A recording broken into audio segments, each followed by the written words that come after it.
Hello student, how are you? कसे आहेत? ठीक आहेत ना? आता आपण 10वीचं मॅथ, सायन्स, इंग्लिश घेत होतो. अजून 4-5 दिवस घेणार आहे, कारण सायन्सचे पेपर आहे ना 26पर्यंत. नंतर इंग्लिश आहे, नंतर मॅथ आहे. तर हे पेपर होईपर्यंत आपण थोडीशी रिव्हिजन, थोडं इंग्लिश झाल्यानंतर मग फक्त गणित, विज्ञान, आहे की नाही? उद्या 12वीचा पेपर आहे. आता 12वीचा पेपर असल्यामुळे बायोलॉजी, फिजिक्स, केमिस्ट्री झाले, सोपे पेपर होते. रिॲक्शन्स आल्या, बेंझिन, अरोमॅटिक, नंतर नायट्रोबेंझिन, फेनॉल, अल्कोहोल, सायट्रिक ॲसिड, त्याचप्रमाणे CH3COOH, नंतर uses of sulphuric acid H2SO4. भरपूर प्रश्नाचे उत्तरं मुलांना देता आले असतील, बरोबर की नाही? आज 12वीचं घेणार आहे मित्र, उद्या पेपर असल्यामुळे. आता त्याच्यामध्ये 2 ते 3 आकृत्या महत्त्वाच्या आहेत. हर्टची एक महत्त्वाची आहे मित्र, डावी जवनिका, उजवी जवनिका, डावी कर्णिका, उजवी कर्णिका, नाही का? नंतर त्या ठिकाणी ब्लड सर्क्युलेशन कशा प्रकारे होतं, पंपिंग कशा प्रकारे होतं, what is the pumping, what is the functions of heart, हृदयाचे कार्य काय आहे, फार महत्त्वाचं आहे की नाही? What is the function of heart, what is the function of kidney, what is the function of blood. Blood काय करतं? ब्लड हे शरीराचं तापमान मेंटेन करतं, कळलं की नाही? Blood is doing the function as to control the temperature of the body. That is why this is the function of blood is very important as far as human being is considered. आणि रक्ताचं कार्य फार महत्त्वाचं आहे मित्र. काय करतं की शरीराचं तापमान कॉन्स्टंट, स्थिर ठेवतं, हे रक्ताचं कार्य आहे. आणि म्हणून what is the function of blood हे कायम प्रश्न येतो 12वीला. What is the function of heart हा पण आहे. What is the function of kidney, काय आहे त्याचं? To excrete the insoluble substances, जे काही अद्रावणीय पदार्थ आहे ते उत्सर्जित करणे, हे किडनीचं कार्य आहे. That is why kidney is important in your body. Okay. आणि म्हणून हे किडनीचं कार्य येतं, ब्लडचं कार्य येतं, हर्टचं कार्य येतं. हर्टची फिगर पण येते मित्र, काय नाही, सोपी आहे. मोठे एवढं हर्ट असतं, नाही का? Left, right ventricle canal, right left ventricle, असे ब्लड सर्क्युलेशनचं कार्य, बरोबर की नाही? हे झालं हर्ट, किडनी. त्याचप्रमाणे फुलातले भाग, फ्लावर्स, अँथर, बरोबर? Anther, stylistic, ovary, what is the function of ovary, आहे की नाही? ते पण येते. जवळजवळ हे फंक्शन केले भरपूर मार्क मिळतील. Match the following, fill in the blanks दिलेले आहेत. त्याचप्रमाणे ही एक आकृती दिलेली आहे मित्रांनो. या आकृतीचं नाव काय आहे? TS of spinal cord. हे परीक्षेला येते.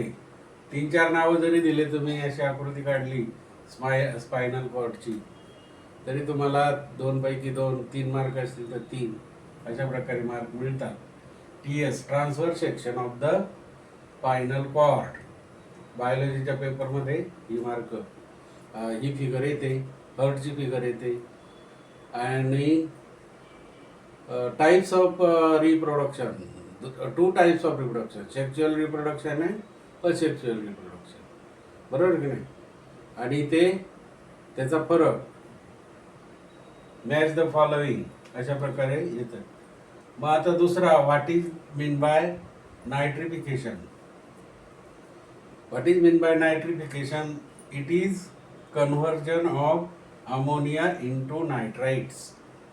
Nitrification म्हणजे काय? It is conversion of ammonia into nitrites. हे महत्वाचे. Nitrification is the process to conversion ammonia into nitrite is called as nitrification. बरोबर? Ammonia into nitrite. मग रिॲक्शन पण दिली जाते. NH3 म्हणजे अमोनिया plus O2 Nitrosomonas HNO2 plus twice H2 म्हणजे हे इक्वेशन बॅलन्स करायचं. 2 NH3 plus thrice O2 give rise twice HNO3 plus twice H2O.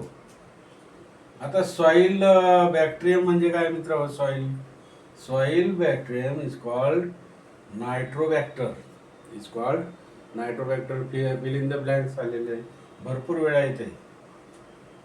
मग इथं टॉईस HNO2 हे जे HNO2 आहे, टॉईस HNO2 परत ऑक्सिडीकरण ऑक्सिजन बरोबर रिॲक्ट झालं तर नायट्रोबॅक्टर तयार बरोबर 2HNO3 तयार होतं, नायट्रिक ॲसिड HNO3. अशा प्रकारे difference between sexual and asexual reproduction, types of pollinations आणि definition of pollination. Types of pollination म्हणजे काय? 2 types of pollination is there. काय कोणते? सेल्फ पॉलिनेशन आणि क्रॉस पॉलिनेशन. सेल्फ पॉलिनेशन म्हणजे काय? की pollen grains from the anther to the stigma on the same flower, बरोबर काय? Is the self pollination. आणि अनादर फ्लॉवरमध्ये असेल तर त्याला क्रॉस पॉलिनेशन. या दोन्ही व्याख्या तुम्ही करायच्या. What are the agent of pollination? मग त्याच्यात बायो एजंट आहे आणि अबायोटिक एजंट आहे. बायो एजंट कोणते आहेत? बायो म्हणजे त्या ठिकाणी सर्व प्रकारचे फुलपाखरं आहे, त्याचप्रमाणे कीटक आहे, हे बायो एजंट. आणि अबायोटिक मग तिथं विंड आहे, वादळ, वारा, पाण्यामुळे पण ते अंतर एका ठिकाणून दुसऱ्या ठिकाणी. दीज आर द कॅटलिस्ट म्हणता येईल. आणि pollination from one place, pollen grains from one place to the other place.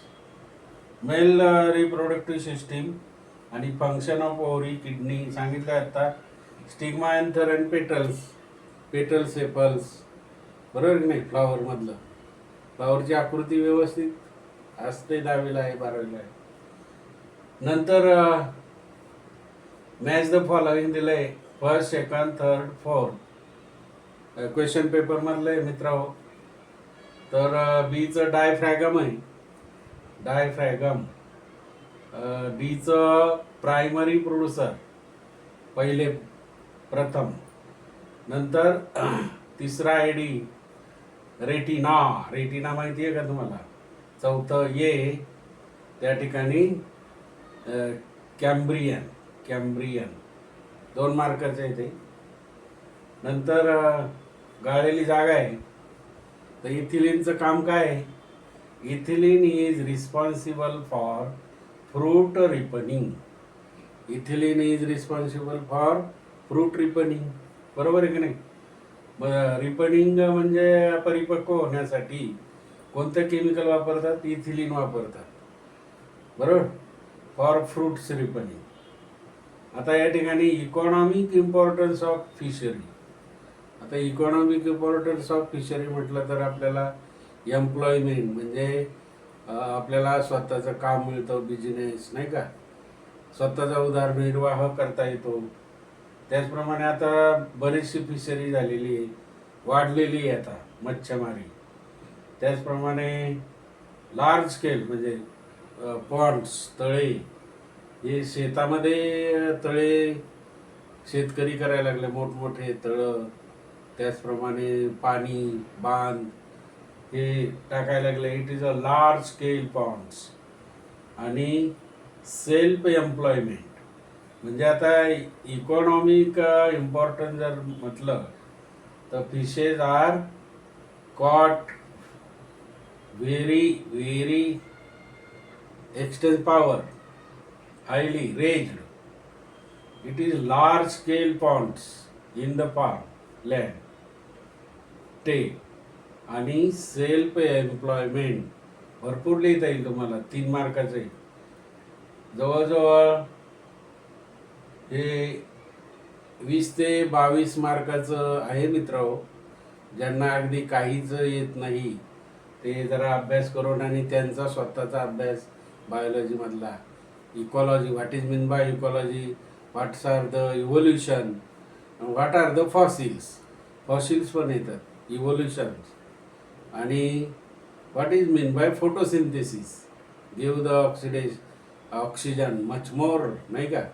Photosynthesis सूर्यप्रकाश, प्रकाश संश्लेषण, सूर्यप्रकाशाच्या सानिध्यात वनस्पती स्वतःचं अन्न स्वतः तयार करतात, बरोबर की नाही. त्याचप्रमाणे ग्लुकोज, फ्रक्टोज, C6H12O6 किंवा C12H22O11 साखर याच्या अभिक्रिया आहेत. तर शुभेच्छा मित्रांनो, अभ्यास करा. आजचा तुम्हाला जो शिकवलं आहे तो फार महत्त्वाचा फायदा होईल. स्टडी करा 4 वेळा, तुमचं पण त्याच्यातला अभ्यास टाका. तुम्हाला मोर दॅन 40 किती बरेचसे मार्क मिळतील, बरोबर. आणि good luck, best luck. Okay, bye, good night.